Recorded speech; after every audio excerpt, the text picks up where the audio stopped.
हिमालय के जंगल में टुनटुनी चिड़िया अपने पति के साथ रह रही थी। टुनटुनी चिड़िया अंडे देने वाली थी। दोनों पति पत्नी बहुत खुश थे। अचानक एक दिन बरसात का मौसम होने लगता है। अरे कालू जी, ये क्या? अभी तो बारिश का मौसम भी नहीं है, फिर ये बरसात क्यों होने लगी? हमने तो अपना घोंसला भी मजबूत नहीं किया। अगर बारिश होती रही तो हमारा घोंसला कहीं टूट न जाए। तुम माँ बनने वाली हो, ऐसे मौके पर ऐसी अशुभ बातें नहीं बोलती। थोड़ी देर में बारिश रुक जाएगी, फिर मैं अपना घोंसला मजबूत बना दूंगा। तुम फिक्र मत करो, मैं सब संभाल लूंगा। तुम बस अपना ख्याल रखो। तब तक आप लोग कमेंट पे बताएं 12 - 6 कितने होते हैं।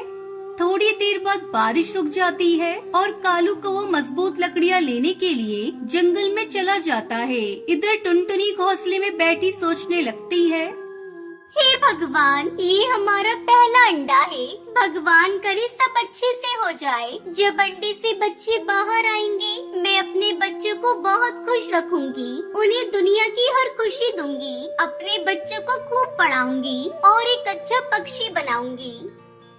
टुनटुनी चिड़िया भी ऐसा सोच ही रही थी कि तभी तेज बारिश शुरू हो जाती है। थोड़ी देर बाद कालू कौआ खाली हाथ वापस घर आ जाता है। तुम ठीक तो हो ना टुनटुनी? हाँ कालू जी, मैं तो ठीक हूँ, लेकिन आप खाली हाथ वापस क्यों आ गए? लकड़ियाँ कहाँ हैं? आप तो घोंसला मजबूत करने के लिए लकड़ियाँ लेने गए थे ना, क्या हुआ? मैं क्या करता टुनटुनी, मैं लकड़ियाँ ढूंढ रहा था कि तभी बारिश शुरू हो गई और मुझे खाली हाथ वापस लौटना पड़ा। तभी टुनटुनी चिड़िया चिल्लाने लगती है, कालू जी, मेरे पेट में बहुत जोरों से दर्द हो रहा है। ऐसा लगता है मेरे अंडे देने का समय आ गया है। थोड़ी देर बाद टुनटुनी चिड़िया 2 अंडे देती है। वो अपने अंडों को देखकर बहुत खुश थी। वो अपने अंडों को चूमने लगती है और अपने पंखों में छुपाकर गर्माहट देने लगती है। बाहर बारिश तेज होती जा रही थी। तभी कालू कहता है, टुनटुनी, बारिश बहुत तेज है। सारे पक्षी अपना अपना घर छोड़कर जा रहे हैं। चलो तुम भी कहीं सुरक्षित स्थान पर चलो। मुझे बहुत चिंता हो रही है, कहीं हम इस बारिश में दब न जाएं। नहीं, आप कुछ भी कर ले, मैं अपने अंडों को छोड़कर कहीं नहीं जाऊंगी। मैंने बहुत दुख सहे हैं। अभी अभी तो मैंने अंडों को जन्म दिया है और आप चाहते हैं मैं इन अंडों को यहाँ छोड़कर अपनी जान बचाऊं? आपको जाना है तो जाइए, मैं कहीं नहीं जाऊंगी। मेरी बात मानो टुनटुनी, अपना घोंसला बहुत कमजोर है, कभी भी टूट सकता है। चलो यहाँ से कहीं और चलते हैं।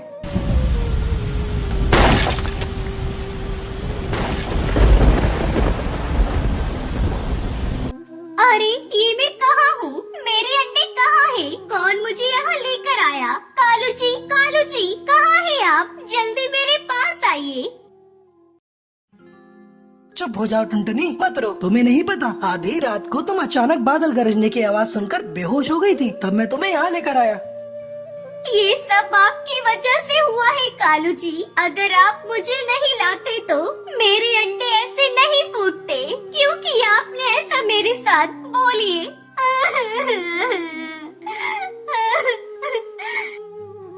लेकिन टुनटुनी, तुम्हारी जान मेरे लिए बहुत कीमती है। अंडे तो हो जाएंगे, अगर तुम्हें कुछ हो जाता तो मैं तो जीते जी मर जाता। चलो अब बारिश थम चुकी है, मैं जल्दी से अपना नया घर बनाता हूँ।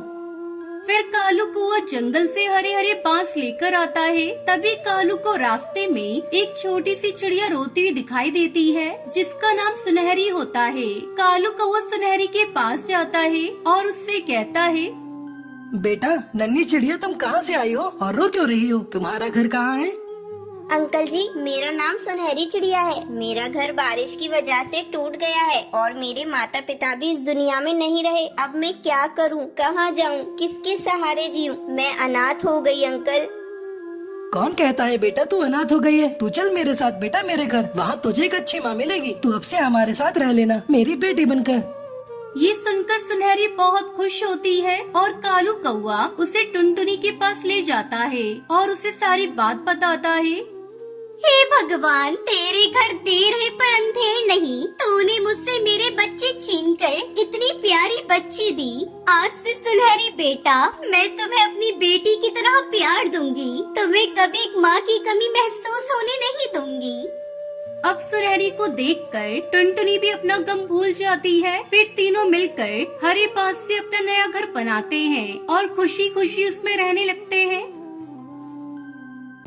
एक घने जंगल में टुनटुनी नाम की चिड़िया अपने परिवार के साथ रहती थी। उसके परिवार में उसका पति कालू कौआ और ननंद पुष्पा कौवी थी। टुनटुनी चिड़िया पूरे दिन खाना खाती रहती थी और इसी वजह से वो बहुत मोटी ताजी थी। उसको इस तरह देखकर उसके घर वाले बहुत परेशान रहते थे। एक दिन की बात है, टुनटुनी रसोई में खाना बना रही होती है। वो खाना बनाकर जैसे ही फारिग होती है, तभी उसकी ननंद पुष्पा कौवी वहाँ आ जाती है और वो टुनटुनी चिड़िया से कहती है, अरे भाभी, आप तो बहुत मोटी हो गई हो, आपका पेट भी निकल आया है। हाँ, तुम ठीक कह रही हो, पर मैं क्या करूँ, मुझे भूख बहुत लगती है। यदि मैं भरपेट खाना ना खाऊं तो मैं कुछ भी काम नहीं कर पाती हूँ, इसलिए खाती रहती हूँ। और ये कहकर टुनटुनी चिड़िया एक पूरी निकाल कर खा लेती है। टुनटुनी चिड़िया को देख पुष्पा कौवी कहती है, भाभी, थोड़ा कम खाया करो और कोशिश किया करो कि आप खाने को कम से कम देखो, क्योंकि आप खाना देखोगी तो फिर आपको भूख लगेगी। मैं जितना काम करती हूँ उतना ही खाती हूँ, उससे ज्यादा नहीं खाती हूँ। तुमने तो देखा है, मैं घर का सारा काम करती हूँ, इसलिए मुझे भूख ज्यादा लगती है। टुनटुनी चिड़िया की बात सुनकर पुष्पा कौवी अपने मन में सोचती है, इनसे कुछ भी कहना बेकार है, क्योंकि ये अपने आगे किसी की बात मानने वाले तो है नहीं। इससे अच्छा यही है कि मैं यहाँ से चली जाती हूँ। अच्छा भाभी, अब मैं चलती हूँ, वैसे भी मुझे कुछ काम याद आ गया है। और ये कहकर पुष्पा वहाँ से चली जाती है। पुष्पा के जाने के बाद टुनटुनी चिड़िया अपनी आप से कहती है, बड़ी आई मुझे समझाने वाली, मेरा जितना मन होगा उतना खाऊंगी। और ये कहकर फिर से वो 2 पूरी खा लेती है। पूरा घर टुनटुनी चिड़िया से परेशान हो चुका था, क्योंकि दिन पर दिन टुनटुनी चिड़िया मोटू और पेटू होती जा रही थी। ये देखकर कालू कौवा भी परेशान रहता था, क्योंकि उसे अच्छा नहीं लगता था कि सभी उसकी बीवी को पेटू कहकर बुलाते थे। धीरे धीरे समय बीतता है, पर टुनटुनी चिड़िया ने अपने खाने पर बिल्कुल भी कमी नहीं की। वो पहले से ज्यादा मोटी और पेटू होती जा रही थी। एक दिन की बात है, कालू कौवा टुनटुनी चिड़िया से कहता है, मुझे बिल्कुल भी अच्छा नहीं लगता कि तुम इतना ज्यादा खाती हो। सब तुम्हें मोटी और पेटू कहकर बुलाते हैं, इसलिए मैं तुम्हें कह रहा हूँ कि तुम अपना वजन कम करो। तो आपको अच्छा नहीं लगता है कि मैं मोटी हूँ? यदि आपको अच्छा नहीं लगता है तो आप बता दीजिए, मैं पतली हो जाऊंगी। मैं आपके लिए कुछ भी कर सकती हूँ। मैं बस यही चाहता हूँ कि तुम ज्यादा मत खाया करो, क्योंकि तुम्हारे ज्यादा खाने से तुम देखो कितना मोटी हो गई हो और तुम्हारा पेट भी कितना निकल आया है, जो मुझे बिल्कुल भी अच्छा नहीं लगता है। सभी तुम्हें पेटू कहकर बुलाते हैं, यहाँ तक कि तुमने देखा है कि पुष्पा भी तुम्हें पेटू ही कहती है। तो क्या हुआ, वो मेरी ननंद है, वो मुझे कुछ भी कहकर बुला सकती है, मुझे बुरा नहीं लगता। पर मुझे बुरा लगता है ना कि कोई मेरी बीवी को मोटी और पेटू कहकर बुला रहा हो, तो मुझे बिल्कुल अच्छा नहीं लगता है। इसलिए तुमसे कह रहा हूँ कि तुम कम खाया करो। क्या तुम मेरी खुशी के लिए इतना भी नहीं कर सकती हो? और ये कहकर कालू कौवा वहाँ से चला जाता है। कालू कौवे के जाने के बाद टुनटुनी चिड़िया अपने आप से कहती है, मैं किस किस की बात सुनूं? मुझे तो कुछ समझ नहीं आता है। सभी मेरे खाने के पीछे पड़ गए हैं, कोई भी मुझे चैन से खाने नहीं देता है। और ये कहकर धीरे धीरे और दिन गुजर जाते हैं। अब उसकी हालत ये थी कि वो एक जगह से दूसरी जगह उड़कर भी नहीं जा पाती थी, और यदि उड़ भी पाती थी तो बहुत ही कम दूरी तक। एक दिन की बात है, टुनटुनी चिड़िया रसोई में पानी पी रही होती है, तभी उसका पैर फिसल जाता है और वो मटकी में जाकर गिर जाती है। मोटी होने की वजह से टुनटुनी चिड़िया उस मटके से निकल नहीं पा रही होती है और मदद के लिए जोर जोर से चिल्लाने लगती है, बचाओ, कोई तो बचाओ, मैं मटके से नहीं निकल पा रही हूँ, मैं यहाँ पर फंस गई हूँ, कोई तो मुझे यहाँ से निकालो।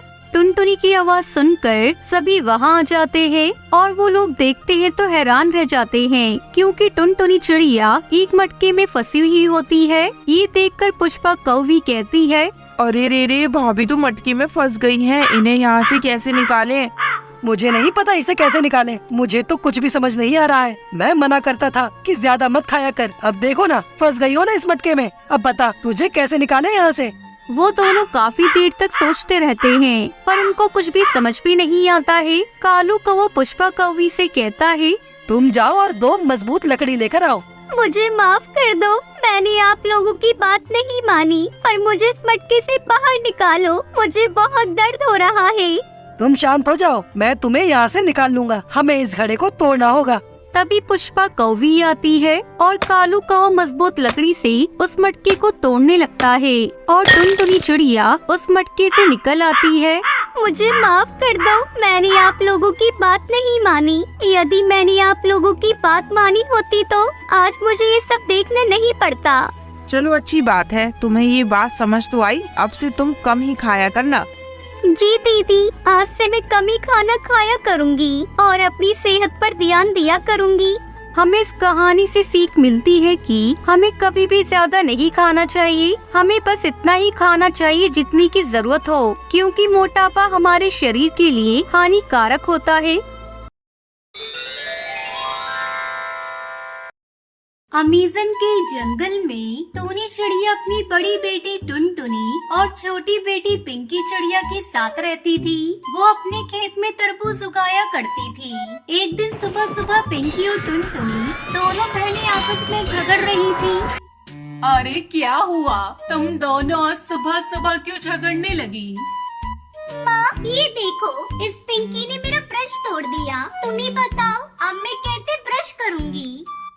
अरे तुम दोनों ने मेरी नाक में दम कर रखा है। चलो अब जल्दी से तैयार होकर स्कूल जाओ, मुझे भी तरबूज बेचने जाना है। तब तक आप लोग कमेंट में बताएं 46 + 45 + 1 कितने होते हैं।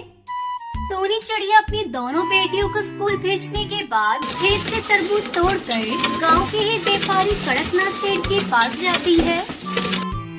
सेठ जी, आपने जितना बोला था उतना तरबूज मैं लेकर आई हूँ। इस बार मैंने अपने खेत में सबसे महंगे वाले तरबूज के बीज लगाए थे, इसलिए इन तरबूज की कीमत थोड़ी ज्यादा लगेगी। कोई बात नहीं टूनी, तेरे तरबूज वाकई में बहुत अच्छे हैं। ये ले इनकी कीमत, तेरी सोच से भी ज्यादा दिया है।